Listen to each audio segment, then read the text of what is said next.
Welcome to Global Indian TV once again, and joining me once again is Professor Subramani. Welcome to the program, Professor. In the last segment, if you remember, we started to talk about the Global Indian Journal, and Professor asked me a few questions about the creative work which I was doing, and in the end, we were starting to talk about the Global Indian Journal, and that's why we left our conversation, and we're going to pick up the conversation now. So, Professor, you were saying something about the Global Indian Journal. Yeah, before that, I want to say that I know this is a very interesting conversation, and I'm glad that we are doing a second segment, because we have been touching on some very important things, apart from your own life and your own work.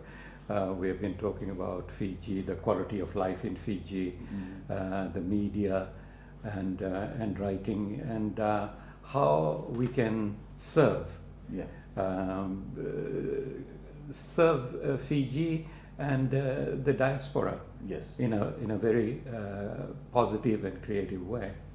Now, coming back to the Global Indian, there is a problem that I want you to tell me how you're going to resolve. Your target audience for the journal is largely Fijians, educated Fijians. Yes. And the primary audience is what you mentioned, the educated Fijians, but secondary audience, as you say, now is the global Indians as well.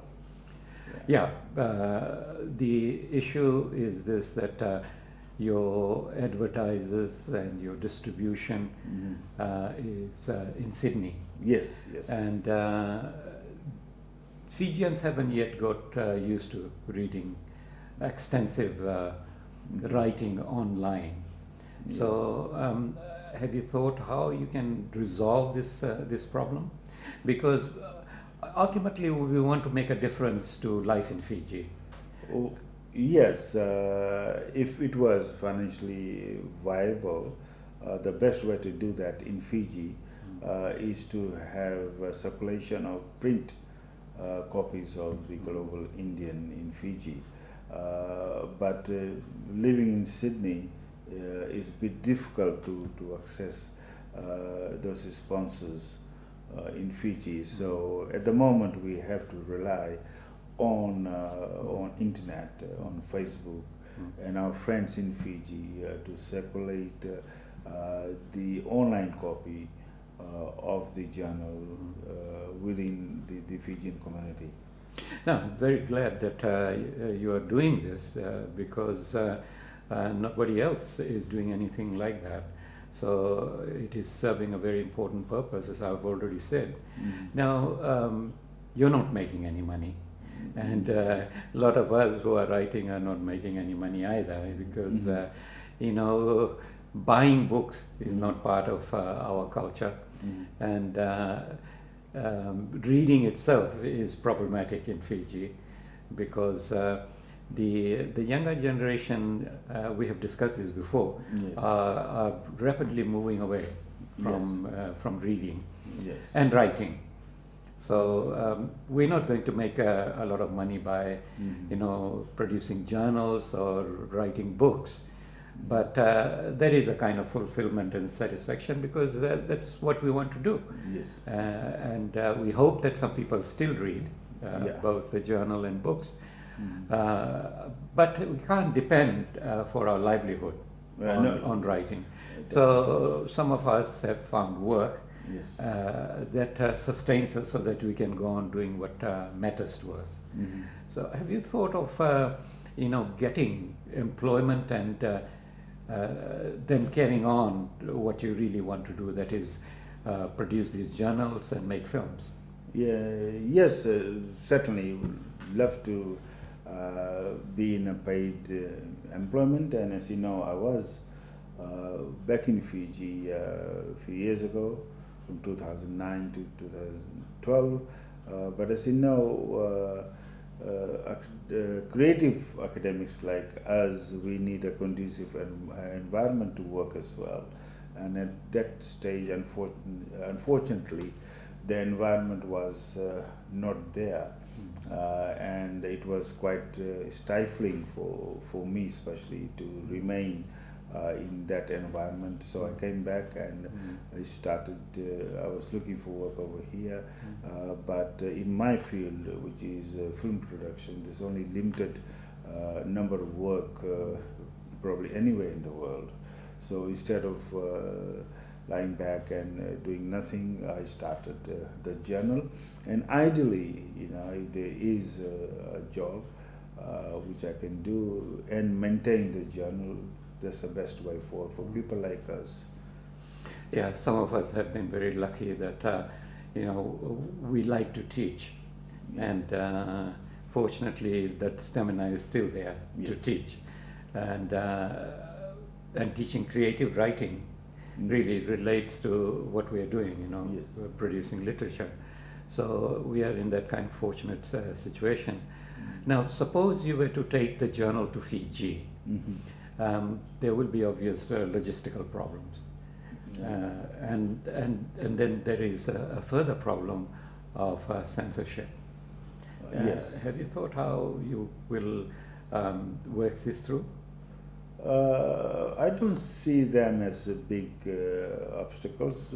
First of all, the case of censorship. Of course, we have to operate within the rules of the decrees. So that is not a problem. The journal is such, we are not going against anybody. They're very well researched academic articles over there. We are not there to offend anybody or anything like that. So we can cope with that. And second part is we can continue quite easily with the online version of it. The problem I can see arising is the print circulation, but that can be overcome as well once we can get sponsors over there, local sponsors, enough to get it printed and circulated. Or on the other hand, Fiji has a culture of buying printed material like newspapers and other magazines, so we can explore that as well. Ideally, it would be great if you could find a patron, a big businessman who thinks that this is a good idea and gives you support. Yes, both Fiji and the diaspora has a number of rich business people, but you know as well as I do that culture of that sort of patronage is not there, especially towards the creative work, either buying for the books or journals, or even my passion of film production. People are not ready to say that here's $10,000 or $20,000, Satish, go make a film. But we are hoping, we live in hope. That one day somebody is going to come up and recognize the work you and I and other creative people are doing, and they start supporting us. Satish, can I ask you a brutal question? Now, suppose the Global Indian folds up. Is it going to make you sad?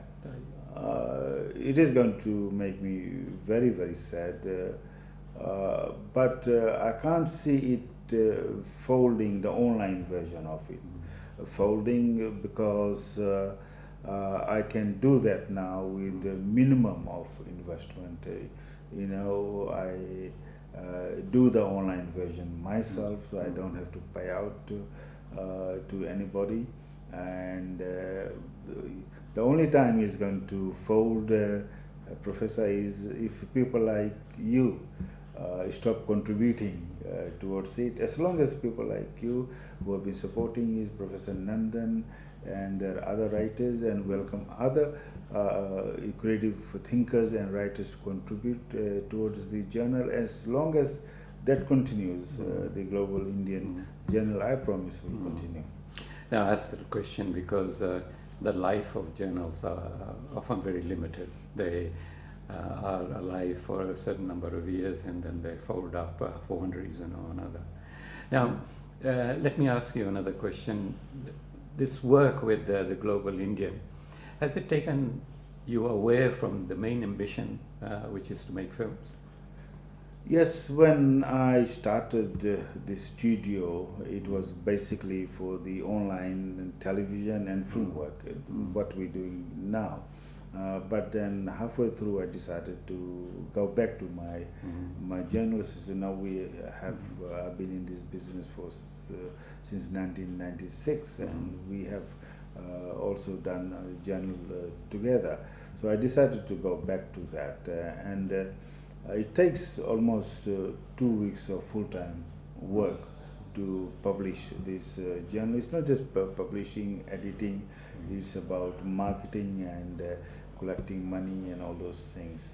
Yes, it has impacted upon my television work, and obviously it has impacted upon my film work, because I have only produced one short film, Please Help Me, and I haven't been able to produce any other film work. So yes, it has. It's regrettable that that has happened, because you were evolving as a filmmaker, and I thought that you were ready for something very substantial, and because now you're struggling with this journal, it may be that you know, that stamina for making an extended film is not there anymore. The passion is there. The passion is there. The script is there. The equipments are there. The skills are there. But what is missing is a smaller group of people, and the finance is not there. Yeah, stamina. Yeah, as you know, when you get older, the stamina depletes. Yeah, but that can be taken care of if somebody injects some money into it, and yes, we can stand up and make films and make good films. Now, don't worry about stamina. You know, ultimately it depends on your passion for something. I enjoy teaching, and I think the last few years for me has been the most productive period of my life, because I'm doing what I want to do, and I'm where I want to be in Fiji. And so, you know, I've got about 5 publications on my hand at the moment. Yes. And I'm looking forward to going back and teaching a course on film and literature. So, excellent. yeah. And one of your students was here. We talked to him last year, and hopefully his work will be published shortly. So it is good. It's so good to do what you're doing, and also be paid for it. And so now it is good that you're doing that, and hopefully things will change for me. And although I'm doing what I love doing, but it's investing my own money into doing it. what do you think is the reason, Satish, that you know, local people who are avid film goers, you know, they see so much of movies, and yet when a local filmmaker makes a film, they're indifferent? There's 2 parts of it. One is the support towards filmmaking, and what I know is a lot of people want to watch the film, and unfortunately, once you have made a film, you need extra funding to promote it and market it. And I've got 3 feature films which I have to market, which have been made over the last decade. And people who watch it, they say they're great movies, and they should be marketed. But I can't do that because the additional funding is not there. So they will watch it. They will not go to cinema because here the cinema you pay about $20. But when it comes on a DVD, a person will buy one and make 10 copies and give it to his friends and relatives. So they want to watch the film, but they do not want to impart with the money. Unfortunately, that is the situation. You have spent a large part of your life, making films, working on TV, trying to do journal, with the community in mind. But the unfortunate fact is that you haven't had any substantial return from it. And I think you are as poor as you when you started. Does that bother you? No, not at all. Sometimes, when you want something desperate to buy that and you are not able to do, then maybe. But then I go back to the person who made the first film in India, that is Falke. He didn't. He was passionate. He went to UK, brought the camera, and he made the film. And today, he's a recognized person. Yeah, he was the pioneer. And I consider myself and few other people who are making films, Indo-Fijian films over here, or Fijian films, or Indian films in Sydney. We're the pioneers. We may die paupers, but hopefully, like Michael Chinappa, we remember him all the time. He's the first person who made the film in Fiji. Somewhere along the line, people say, yes, Satish Rai was one of those few pioneer filmmakers. That means more to me. That's the wealth which will be there forever. And other wealth, the temporary, the illusions. Yeah, I know the importance of not carrying heavy baggage. And I found it particularly liberating recently when, the thousands of books that I had collected throughout my life from childhood, I gave it away to FNU, to Lambasa, in fact, from where I come. And that freedom that I felt after that is just extraordinary. That you don't have anything to carry, because books were the most important things in my life. And now they're gone. I feel a kind of a special type of lightness. I know at the time when you were struggling, I know how passionate you were about your books. And last year when you decided, there must have been a struggle to impart. Yeah, and and it is liberating, as for me,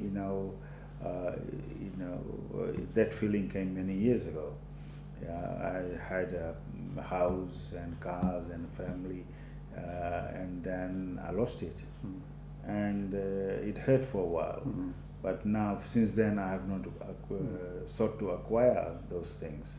And it is liberating, because Maya and Mo is something a lot of people are involved in, and now I feel that at any stage, any time, I'm ready to leave this world without any regret. Yeah, so that is what is liberating for me. That's a very important issue, because you can see that how our younger generation in Fiji, they are caught up in this trap of money and power, and it is destroying a whole community, because that leadership which we expected from the younger generation is finished. Yeah, well, we are aware of what is happening in Fiji amongst the Indo-Fijian leadership, and it's rather disheartening, to say the least. And you're quite right. Something has happened within a community where whole generation, are after something else. I know the generation you belong to. We had a lot of respect. We had a lot of intellectuals producing, some great creative works. But the generation which followed and after that, they are not producing anything. And and something has happened. I don't know what has happened and why it has happened. Well, it is something for the global Indian to analyze in a special issue. I think it would be doing a great service and producing the kind of mirror that is necessary for this generation to look at themselves. Yeah, those issues are unfolding at the moment in Fiji. Some things have been exposed, and much more has to come. And I think once we have to come to that end of the exposure, I think we'll have enough time to analyze all those things. And obviously, we will discuss that in the Global Indian Journal. Final question, Satish. All this boils down to the question of happiness. And are you happy and do you feel fulfilled? On a personal note, I'm very, very happy, and it doesn't take a lot to make me happy. Somebody commenting on one of my documentaries on videos are positive, most of them are positive, and when I read it, that makes me happy. The conversation we are having today, if I was not doing the creative work which I was doing, we wouldn't have had this conversation. This makes me happy. I get a call from some of the people I respect very much, almost on a regular basis, and they keep on saying, Satish, you're doing good work. That makes me happy. And it makes me happy that I'm going to leave behind a body of work which may not be appreciated so much today, but it may be appreciated in a few years' time. That makes me happy. Well, Satish, it was a great pleasure talking to you, and maybe on another occasion we'll extend this conversation.